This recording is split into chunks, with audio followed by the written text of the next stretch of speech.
Bom dia, boa tarde, boa noite, dependendo da hora que você está vendo essa aula. Meu nome é Eduardo Lima Cunha, eu sou pneumologista e eu vou falar sobre o tratamento da asma baseado na diretriz GINA de 2022. Para quem não conhece, essa diretriz é uma diretriz mundial de asma, ela norteia mesmo todos os pneumologistas do mundo para o tratamento da doença, e ela é atualizada anualmente, né? Então, assim, quem lida com asma sempre tem que ficar atento aí, com as mudanças que surgem nessa diretriz, e ela tem mudado com uma certa frequência, principalmente nos últimos 3, 4 anos. Então, eu vou falar aqui sobre a diretriz mais atualizada, que é a de 2022. Antes de tudo, é importante ressaltar aí que o tratamento da asma ele poderia ser dividido no tratamento da crise asmática e no tratamento da asma estável, que é a asma ambulatorial. Eu não vou falar sobre o tratamento da crise asmática nessa aula. Essa aula vai ser só sobre o tratamento da asma ambulatorial, do paciente que chega no consultório para iniciar o tratamento. E, bom, uma vez que o paciente está diagnosticado, né, para você lembrar do diagnóstico da asma, eu já tem uma aula postada aí no canal, né, depois você dá uma olhadinha. Uma vez diagnosticado, a gente vai iniciar esse tratamento. A gente divide o tratamento em duas partes, né, duas formas. O tratamento não farmacológico e o tratamento farmacológico da asma.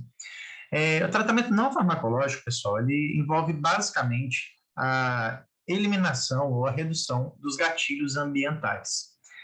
Então, se você se lembrar, a asma ela é uma doença inflamatória, né, da via aérea, e ela tem uma característica muitas vezes alérgica, né? Então, o paciente, ele muitas vezes está tendo sintoma asmático porque está tendo contato com poeira, com mofo, perfumes, produtos de limpeza doméstica, fumaça, pelo de animal, produtos ocupacionais, produtos que o paciente está em contato no trabalho dele.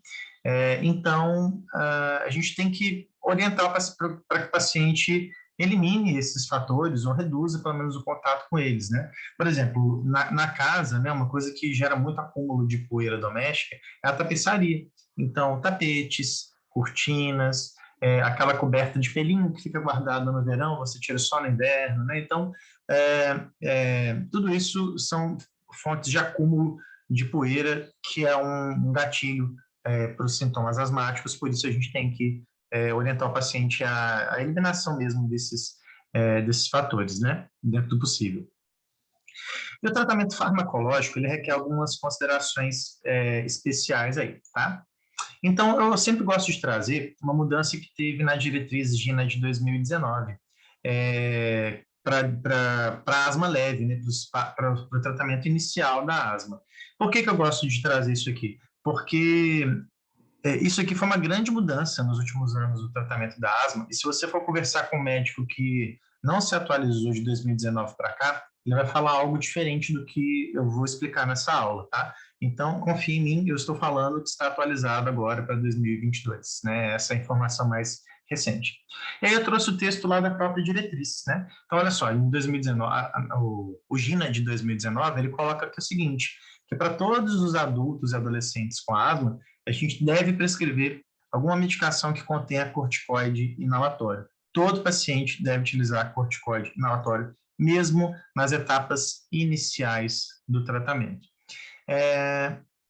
E por que disso, pessoal? Porque a asma, se você se lembrar, é uma doença alérgica, né? Uma doença, desculpa, inflamatória, inflamação da via aérea, bronquite, bronquiolite, né?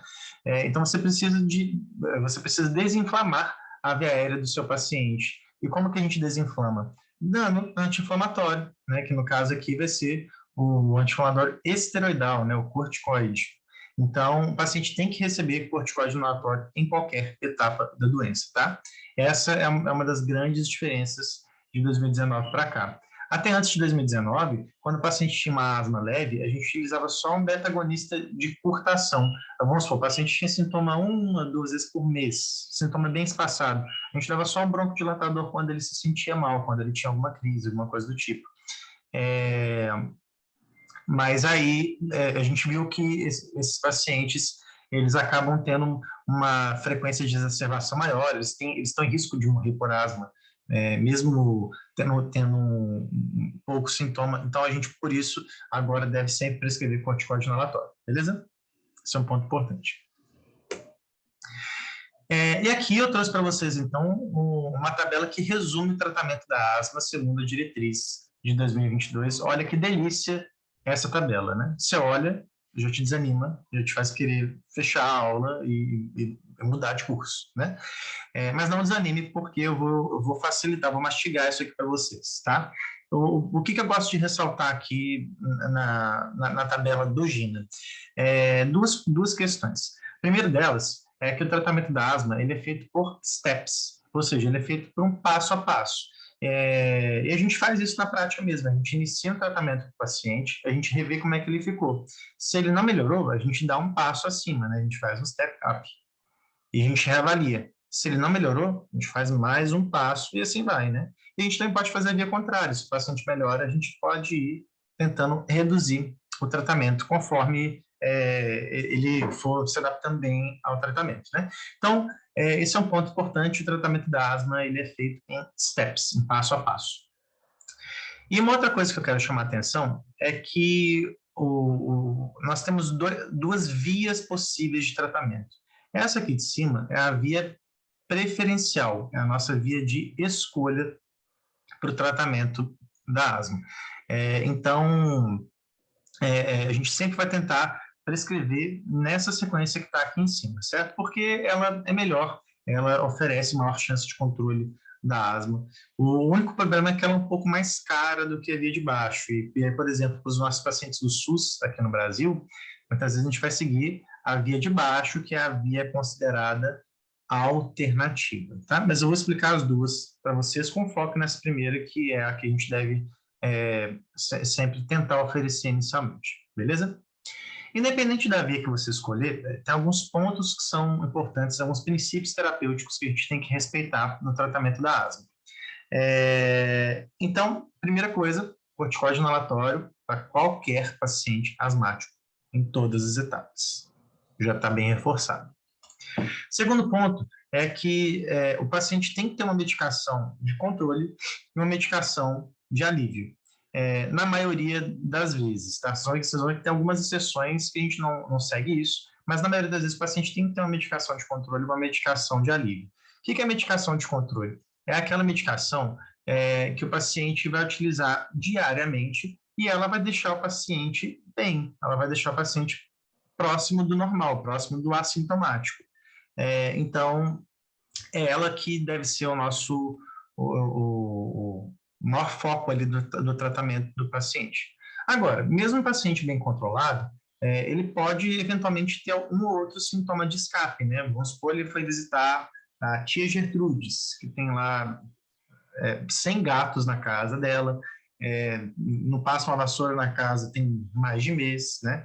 E só para constar, eu não sou gatofóbico, tá? Eu tenho minha gatinha que mora comigo, inclusive sou asmático, então, mesmo sendo asmático, não abro mão da minha gata, então não tem nada contra não, tá? Mas estou explicando que pode provocar sintoma asmático, né? E aí o paciente foi lá, teve contato na casa da Gertrudes, teve sintoma asmático, teve crise asmática. Ele tem que ter uma medicação de alívio para lidar com essa situação, para reverter ali o broncoespasmo que ele teve ali em contato com o gatilho ambiental, beleza? Quando a gente vai utilizar essa medicação de alívio, o que a gente vai utilizar? Broncodilatadores de ação rápida. E aí, quais são as medicações de escolha? Os beta-2 agonistas de início de ação rápida, beleza? Só para constar, a gente divide os beta-2 agonistas em longa ação e curta ação. Então, o que é um beta-2 agonista de longa ação? É aquele que dura 12 horas ou mais. O de curta ação geralmente dura 6 a 4 horas ali, beleza? Então, a gente pode dividir dessas duas formas, mas o que importa não é a duração do beta-agonista. O que importa é que ele tem o início de ação rápida. É aqui que entra a peculiaridade, né? Se o paciente inala, ele tem que começar a agir dentro de poucos minutos, 3, 5 minutos no máximo. E aí que entra o detalhe que confunde a cabeça de muitos estudantes de medicina e de muitos médicos também, tá? Qual que é a primeira escolha de beta-agonista para alívio? é o formoterol. Formoterol é um beta-agonista de longa ação, ou seja, dura mais ou menos 12 horas, mas tem um início de ação rápido. Por isso, ele é o único beta-agonista de longa ação que pode ser utilizado. Todos os outros beta-agonistas de longa ação, apesar de serem duradouros, o início de ação às vezes demora horas. Por isso, eles não são utilizados como medicação de alívio. Eles não servem para alívio dos sintomas asmáticos, ok? Então, o formoterol, ele é a medicação de escolha hoje em dia, principalmente por quê? Porque nós temos muitas associações do formoterol com o corticoide inalatório. Então, sempre que a gente administra formoterol, a gente tem que ser uma bombinha, uma formulação que possua junto o corticoide inalatório, ok? Isso é muito fácil de conseguir, tá? Porque assim, no mercado está cheio de medicação aí com esse perfil. Então, essa é a droga de escolha hoje em dia.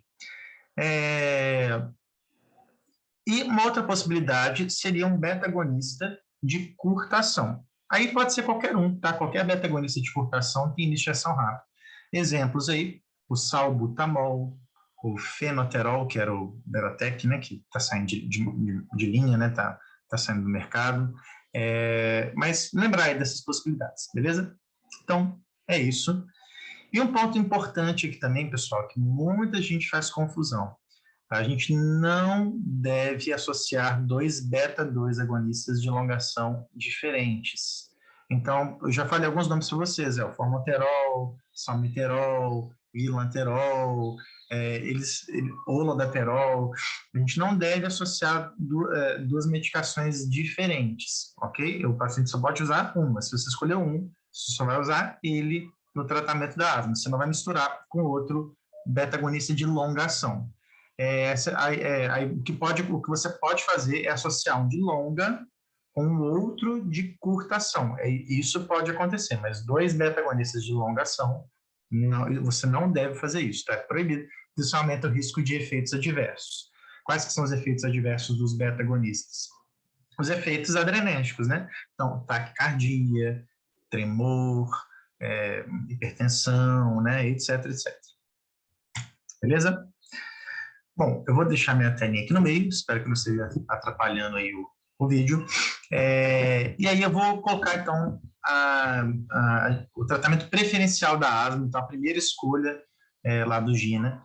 Do lado de cá vai ser a medicação de controle, do lado de cá vai ser a medicação de alívio, beleza? Então, nas fases iniciais da doença, quando o paciente é pouco sintomático, olha só, a gente não precisa de uma medicação de controle. Se o paciente tem sintoma menos que 2 vezes por mês, aí, a gente não precisa de um uso diário de medicação nenhuma. O paciente pode utilizar só medicação de alívio.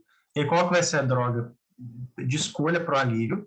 O formoterol com o corticoide inalatório.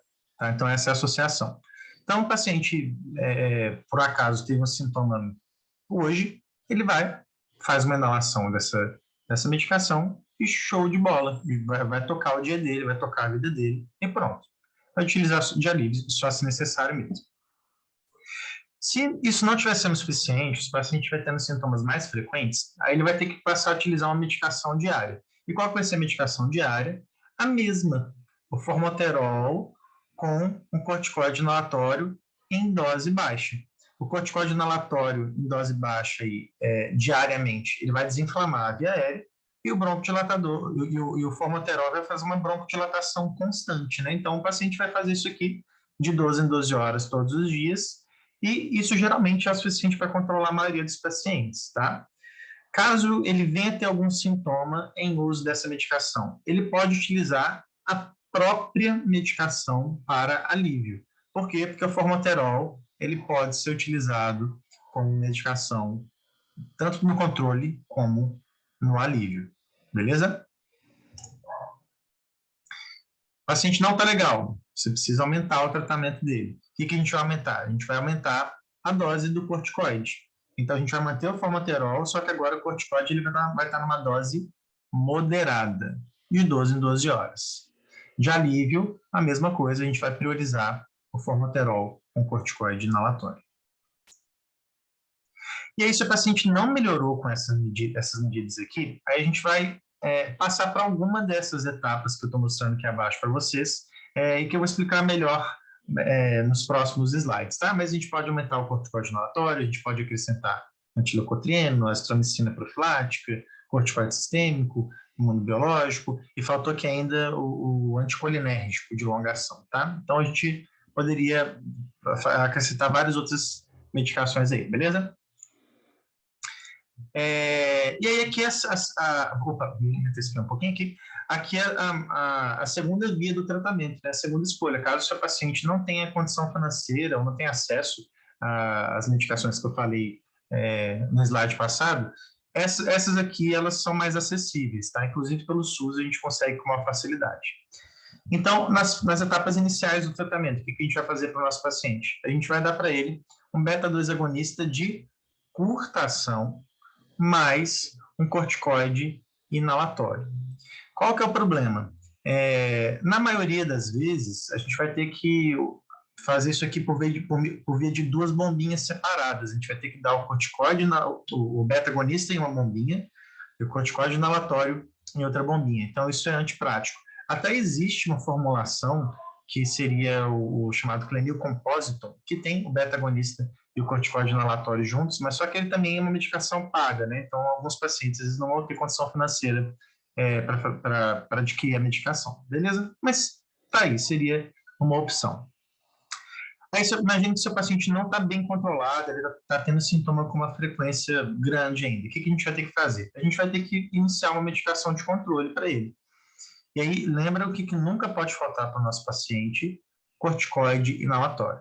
Então, existe a possibilidade da gente dar o corticoide inalatório sozinho, em dose baixa, de 12 em 12 horas. Aqui no Brasil, a gente tem a beclometasona, que é muito conhecida pela marca Clenil, que o paciente consegue pegar na farmácia popular com uma receita simples, né? Se ele sai com uma receita de qualquer médico agora e for num programa de farmácia popular, ele consegue pegar essa medicação e no mesmo dia iniciar o tratamento sem custo nenhum para ele ali, beleza?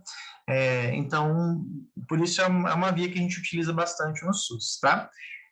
Então, lembre-se disso. Ele não vai estar utilizando aqui o beta-agonista associado, então, por isso, vocês veem que ele está usando menos medicação, mas muitos pacientes controlam bem com esse esquema aqui, tá? É uma possibilidade, sim. Então, corticoide inalatório, dose baixa, de 12 em 12 horas. E aí, se ele precisar de algo para alívio, ele vai utilizar o beta-2 agonista de curta ação. Se o paciente não está legal, não melhorou, você precisa de aumentar o tratamento dele. Aqui a gente vai acrescentar, então, um beta-agonista, um beta-2 agonista de longa ação.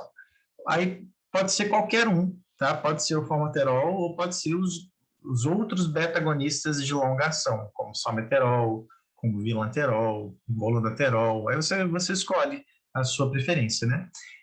Só que qual que é a questão? Se você não está usando formoterol, a medicação de alívio vai ter que ser um beta-agonista de curta ação, belezinha? Lembra, a gente só pode colocar o formoterol aqui no alívio se ele também tiver uma medicação de controle. Sempre respeite a regra de não utilizar dois beta-agonistas de longa ação diferentes. O paciente não melhorou, o que a gente pode fazer?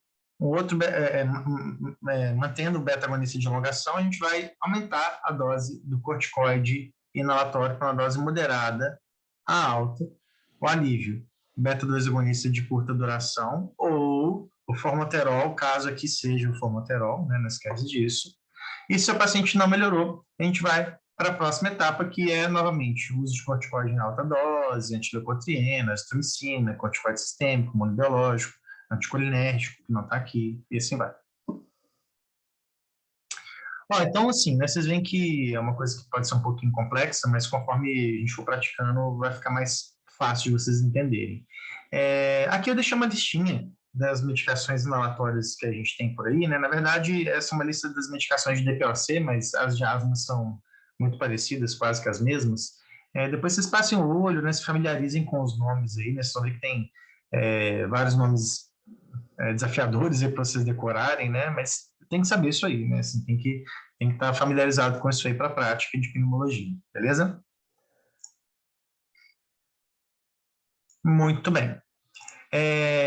Agora, falei para vocês o seguinte, né? O paciente, quando ele chega naquelas últimas etapas lá, a gente vai utilizar um tratamento ou outro ali, diferente do que a gente falou de corticoide beta-agonista. Como que a gente vai escolher a medicação que a gente vai acrescentar para o nosso paciente? A gente vai escolher essa medicação baseada em características individuais do nosso paciente. Então, por exemplo, né, uma medicação que a gente usa bastante são os antileucotrienos, que são representados principalmente pelo montelukast. Os leucotrienos, eles são produtos da degradação da via alérgica mesmo, né, de histamina, etc. Então, os antileucotrienos, eles barram essa via alérgica e com isso, vão diminuir alguns sintomas asmáticos, né? Quem que é o paciente que mais se beneficia desse tratamento? São os pacientes que têm polipose nasal. Esse é um paciente que o montelukast ajuda bastante. E os pacientes que têm sensibilidade ao anti-inflamatório não esteroidal. Olha só, essa é uma informação importante, tá? O uso de anti-inflamatório não esteroidal, ele pode estar associado à crise asmática. Alguns pacientes têm crise quando utilizam anti-inflamatório. E aí, o montelukast, ele é ótimo para esses pacientes também, tá? Ele tem um perfil bom para esses pacientes. Uma outra droga que a gente pode associar aí seria um anticolinérgico de longa ação, que seria o tiotrópio. Na verdade, hoje em dia, a gente até tem outros anticolinérgicos que podem ser usados para asma, mas o mais estudado é o tiotrópio, tá? Quando que a gente vai utilizar o tiotrópico? Quando o paciente tiver um perfil asmático que não caracterize uma asma eosinofílica e que não caracterize uma asma alérgica. O que eu quero dizer com isso? Alguns pacientes, eles têm um aumento dos eosinófilos no sangue ou no escarro. Esse paciente, ele vai se beneficiar mais do uso de corticoide. Então, a gente a gente caracteriza esse paciente como asma eosinofílica. Ele não é um paciente que deve receber de cara o tiotrópico. E o paciente com asma alérgica é aquele paciente que tem um aumento do IgE no sangue, a imunoglobulina E no sangue. Então, esse paciente ele também vai se beneficiar de outro tipo de terapêutica, certo? Então, se você, enfim, investigou seu paciente, ele não tem característica eosinofílica, ele não tem característica alérgica, ele é um paciente que a gente vai chamar de asma neutrofílica, e a asma neutrofílica é a asma que responde bem ao tiotrópico, beleza? Então, lembrar aí dessa possibilidade. Essa classificação de asma eosinofílica e asma alérgica, geralmente quem faz é o pneumologista já mesmo, tá? Mas, enfim, fica aí uma informação para vocês. Depois a gente teria a possibilidade de introdução da azitromicina 3 vezes por semana. A azitromicina, ele é um antibiótico, né, um macrolídeo, mas ele tem uma propriedade anti-inflamatória também. Inclusive, foi daí que se pensou em utilizar para COVID, né, porque anti-inflamatório, imunomodulador, melhora na resistência do organismo, etc., né, que no fim das contas não se comprovou verdade, né, então não funciona para COVID, tá? Se você tem alguma dúvida sobre isso, as evidências que nós temos hoje em dia mostram que não funciona. Isso só gera resistência bacteriana, não ajuda em nada, né? Mas para asma ajuda. Então a gente utilizaria ela 3 vezes por semana de modo contínuo, tá? Por pelo menos aí uns 6 meses. E isso diminui os sintomas asmáticos e diminui as crises asmáticas, beleza? Então a gente vai utilizar principalmente o paciente que está tendo muita crise, e um outro paciente que se beneficia bastante também são os pacientes com bronquiectasias. O que são bronquiectasias? São dilatações patológicas e persistentes dos brônquios, que geram acúmulo de secreção frequente na via aérea, por isso facilita infecções recorrentes também. E daí a azitromicina ajuda bastante esse paciente, né, porque vai diminuir essas infecções, essas crises recorrentes aí. Outra droga que a gente pode utilizar é o omalizumab. O omalizumab, ele é um imunobiológico que ele é um anti-IgE, ou seja, ele é uma medicação que vai inibir a ação do IgE, e aí isso vai diminuir a cascata alérgica do nosso paciente. O que a gente tem que pensar para prescrever o omalizumab? O que a gente tem que avaliar para prescrever o omalizumab? A gente tem que fazer a dosagem de IgE total no nosso paciente ou do IgE específico para as substâncias, né? Então, a gente pede lá, assim, IgE para barata, IgE para ácaros, IgE para fungos, né? E se o paciente tiver o IgE aumentado, ele tem indicação do omalizumab, caso ele não seja controlado lá com as etapas anteriores do tratamento que eu falei. Uma outra possibilidade seria a gente fazer aquele teste cutâneo alérgico, né? Que todo mundo já deve ter visto alguma foto aí, né, ao longo do curso, que a gente injeta nessas substâncias ali, geralmente no antebraço do paciente, e a gente vê se ele tem uma reação alérgica. Né? Você injeta um antígenozinho de barata, um antígeno de ácaro, etc., e vê se ele tem reação alérgica. Né? Se ele tiver algum desses testes positivos, o omalizumab está indicado e, enfim, ajuda bastante no controle desses pacientes. E nós temos novos, entre aspas, porque agora já tem uns anos, né, novos imunobiológicos, que a gente teria aí, por exemplo, vou exemplificar só com uma droga, o mepolizumab, mas tem várias outras, tá? Depois vocês dêem uma olhadinha na diretriz do GINA aí. Esses novos imunobiológicos, eles são antagonistas das interleucinas, tá? Da interleucina 4, da interleucina 5. Então, as interleucinas, essas interleucinas, né, elas são responsáveis pela cadeia inflamatória e alérgica ali também na via aérea do nosso paciente. Então, como eles antagonizam essas interleucinas, eles também diminuem o processo inflamatório brônquico, né? E aí a gente vai utilizar ela quando o paciente tem um eosinófilo no sangue maior do que 150 ou maior do que 300, ou um pouquinho controverso ainda na literatura, e depende de qual imunobiológico que você vai utilizar, tá? Mas são opções novas aí, né? Opções caras, né? Então, o acesso a essa medicação não é muito simples, mas estão aí, são para os pacientes com asma mais grave, né? De mais difícil controle. Lembrar aí do corticoide oral diário. Então, o paciente que não se controla bem com essas medidas todas que a gente está falando, a gente pode dar um comprimido de corticoide para ele mesmo, só que é uma terapia de última escolha, porque ela está associada a muitos efeitos adversos, né? O corticoide pode induzir diabetes, pode induzir hipertensão, catarata, osteoporose, imunossupressão, síndrome de Cushing, né? Então, é uma medicação que fica como opção final mesmo, mas para os pacientes que não estão controlando, a gente pode utilizar ela, ou a gente pode utilizar ela como uma terapia de ponte, né? Assim, o paciente está muito mal e você está aguardando o imunobiológico, você pode utilizar ela até que o imunobiológico esteja liberado para o paciente, né? Mas é uma terapia que a gente tem que evitar o máximo possível, né? Deve ser, no máximo, é uma terapia de transição, né? E eu não coloquei aqui no slide, né, mas já falei nos slides anteriores ali também, o corticoide inalatório em alta dose, ele é uma opção, tá? Uma opção principalmente para os pacientes com asma alérgica ou com asma eosinofílica, a gente deve levar isso em consideração aí também, tá bom? Bom, muito bem. Aí você iniciou o tratamento do seu paciente e você quer saber se ele está controlado ou não, né? Assim, você quer saber se o tratamento está dando certo ou não. Como é que a gente avalia o controle dessa doença? Aí tem várias formas de a gente fazer isso, tá? Mas a mais simples seria utilizando o questionário que tem do GINA. A gente vai perguntar como é que o nosso paciente está passando no último mês, nas últimas 4 semanas. E tem que ser algumas perguntas específicas. Então, a gente vai perguntar se o paciente está tendo sintomas diurnos mais do que 2 vezes por semana, se o paciente está acordando à noite devido à asma, se o paciente está tendo que usar medicação de resgate, medicação de alívio, né, mais do que 2 vezes por semana, e se o paciente está tendo limitação para alguma atividade da vida dele devido à asma. E aí, olha só, se o paciente responder que sim para 3 ou 4 questões, vou começar de baixo para cima, ele está mal controlado. O tratamento não está dando certo.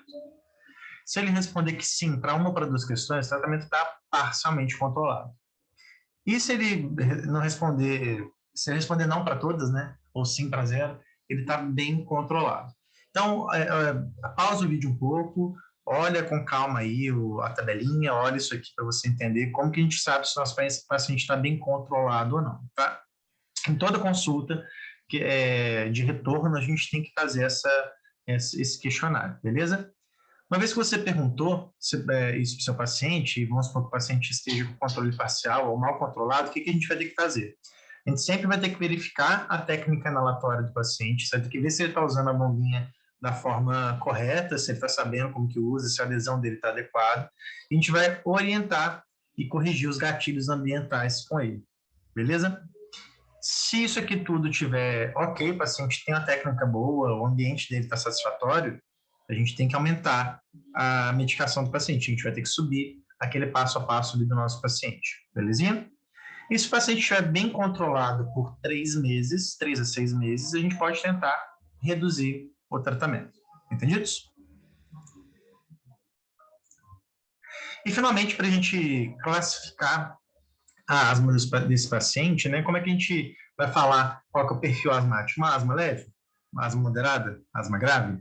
Essa classificação depende de qual etapa do tratamento que o paciente precisou para atingir um controle satisfatório. Então, aqui a gente coloca a divisão em 5 etapas, né? Isso aqui já é da diretriz antiga, mas a gente consegue utilizá-la ainda, né? Se o paciente estiver nas etapas 1 e 2, a gente vai falar que ele tem uma asma leve. A etapa 1 antigamente era chamada até de asma intermitente, embora a gente não use muito mais esse termo hoje em dia, tá? Mas é uma asma leve. O paciente que precisou da etapa 3 para controle é a asma que a gente considera como moderada. O paciente que precisou da etapa 4 e 5 é o paciente que tem uma asma que a gente já vai chamar de difícil tratamento ou de asma grave. A asma grave é aquela que a asma dele é difícil mesmo. Se o paciente faz tudo certinho e mesmo assim ele não atinge um controle satisfatório. Isso é uma asma grave. A asma de difícil tratamento é aquela asma em que o paciente ele persiste mal controlado, mas é por outros fatores, é porque não usa direito a medicação, é porque o controle ambiental dele não está legal, e assim vai, né? Ou porque tem um outro fator agravando a asma. Então, é isso, né? Essa asma grave de difícil tratamento, pessoal, ela tem até uma diretriz à parte, tá? Que é a diretriz dessa, bom, como você está vendo, né? A GINA para asma de difícil tratamento ou asma grave, né? O nome é bem sugestivo. Que eu não vou abordar aqui, tá? Assim, isso é mais para o especialista, mas saibam que isso aqui existe, beleza? E é basicamente isso, né? Eu espero que tenha esclarecido aí os pontos do tratamento ambulatorial da asma.